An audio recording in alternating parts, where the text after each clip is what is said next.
ಆ ವೇದದಲ್ಲಿ ಪ್ರಣಿಸಲ್ಪಟ್ಟಂತಹ ಶ್ಲೋಕಗಳನ್ನು ಅವಳನ್ನೇ ಅದನ್ನು ಅವಳು ಒಪ್ಪಿಕೊಂಡು, ಆದ್ದರಿಂದ ನಾನೇ ಹೇಳಿದೆ, ಬ್ರಾಹ್ಮಣನಾಗಿ ಹುಟ್ಟುವುದು ಮಹತ್ವ ಅಲ್ಲ, ಬ್ರಾಹ್ಮಣನಾಗಿ ಬಾಳುವುದು ಮಹತ್ವ.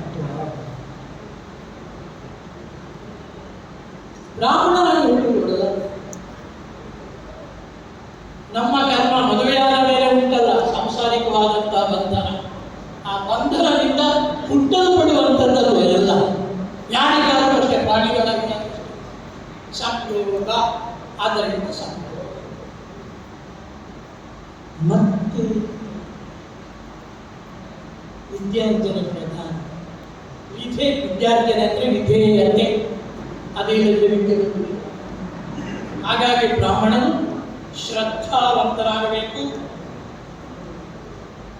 ಬುದ್ಧಿವಂತರಾಗಬೇಕು. ಗಾಯತ್ರಿ ಮಂತ್ರವನ್ನು ಹೇಳಿದಂಥ ವಿಶ್ವಾಮಿತ್ರ ದಯಮಾಡಿ ಬ್ರಾಹ್ಮಣನಲ್ಲ ಕ್ಷತ್ರಿಯ, ಆ ಒಂದು ಮಾತು ಹೇಳಿದ್ದು ನನಗೆ ಬಹಳ ಖುಷಿಯಾಯಿತು.